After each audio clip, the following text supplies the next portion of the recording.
ఈ స్థానం నాకు ఇచ్చారు కాబట్టి ఈ స్థానాన్ని ఏదో పెద్ద స్థానం అది కాకుండా ఓవర్గా చేయకుండా మీ ఆశీస్సులను భావించి గ్రామానికి ఏ రకంగా సేవ చేయాలని ముందుకెళ్తాను ఇప్పుడు సందర్భంగా గుర్తు చేస్తున్నాను.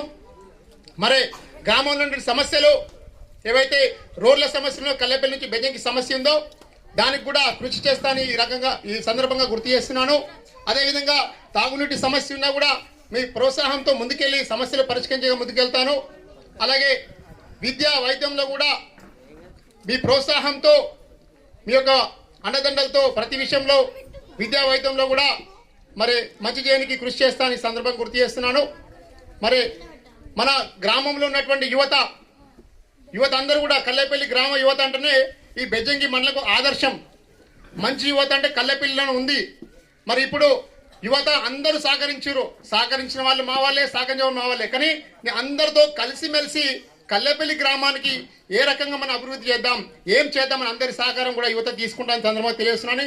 కానీ మన కల్లెపల్లి గ్రామంలో యువతను మండలంలో మెచ్చుకుంటారు, యూనిటీ ఉంటుంది, మంచిగా ఉంటుందని. కానీ కొంతమంది బయట నుంచి మన యువతను పాడు చేయడానికి ప్రయత్నం చేస్తారు. ఎక్కడి నుంచో వస్తారు, హైదరాబాద్ నుంచో కరీంనగర్ నుంచి వస్తారు. మరి మద్యపానం అనో లేకపోతే డ్రగ్స్ అనో ఇతర సంబంధిత వాటికి గురి చేసే ప్రయత్నం చేస్తారు. అటువంటి వాళ్ళను మనం దరిదాపులు రాకుండా మన కల్లెపల్లి గ్రామ యువత అందరూ కూడా కలిసికట్టుగా పనిచేసుకుందాం. మరి ప్రోత్సాహంగా పనిచేసుకొని యువతను కాపాడుకుందాం. యువతను కాపాడుకుంటేనే రేపు మన కల్లెపల్లి భవిష్యత్తు అనేది ఉంటుందని చెప్పేసి శిరస్సు వంచి మన యువత అందరూ కూడా ఒకటే విజ్ఞప్తి చేస్తున్నా. ఎవరైతే చెడు మార్గాలు, ఎవరైతే మనం నాశనం చేయనికో చెడు వ్యసనాల గురి చేయనికి వస్తున్నారో వాళ్ళని తరిమి కొడదాం. మన కల్లెపల్లి గ్రామం యువత అందరూ ఒకటైదాం.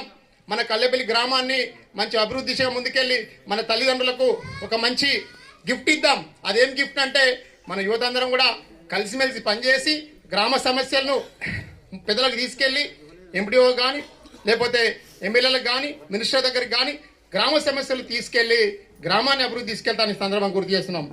అదేవిధంగా ఇంకా మన బతుకమ్మ కాడ ఒక సమస్య ఉంది, మెట్ల సమస్య ఉంది. మరి ఆ మెట్ల సమస్యను కూడా పెద్దల ఆశీస్సులు, పెద్దల సలహాలు తీసుకుంటూ దాన్ని కూడా పూర్తి చేయడానికి ప్రయత్నం చేస్తాను. అలాగే కొన్ని ప్లేస్లలో లీకేజీలు ఉన్నాయి, వాటర్ లీకేజ్ ప్రాబ్లమ్స్ ఉన్నాయి. ఆ లీకేజీ ప్రాబ్లమ్స్ కూడా పెద్దల సలహాలు తీసుకుంటూ ముందుకు పోయి అవన్నిటిని కూడా కంప్లీట్ చేస్తామని తెలియజేస్తున్నాను. అదేవిధంగా ఇంకా డ్రైనేజీ ప్రాబ్లమ్స్ ఉన్నాయి. డ్రైనేజీ ప్రాబ్లమ్స్ కూడా చాలా చోట్ల ఉన్నాయి.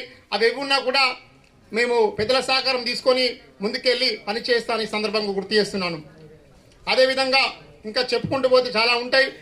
ఇప్పుడు సర్పంచ్ బాధ్యత మీరు అప్పయ్యారు కాబట్టి మీరు చెప్పినటువంటి అప్పయ్యేటువంటి బాధ్యతను మరి బాధ్యతగా పనిచేస్తూ అందరితో కలిసిమెలిసి అమ్మలు, అక్కలు, అన్నలు, బాబులు అందరి ఆశీస్సులు తీసుకొని ఈ 5 సంవత్సరాలు మీ ఆశీస్సులు తీసుకుంటూ ముందుకు పోతూ పని చేస్తూ మీలో ఒకటిగా ఉంటానని సందర్భం గుర్తు చేస్తున్నాను. అదేవిధంగా ఇంకా పర్సనల్ పనులు కూడా ఏమున్నా కూడా, పేపర్ వర్క్ ఏమున్నా కూడా నేను ఎల్లవెల్ల రెడీ ఉంటాను. ఇక్కడ ఇవ్వచ్చు, అక్కడ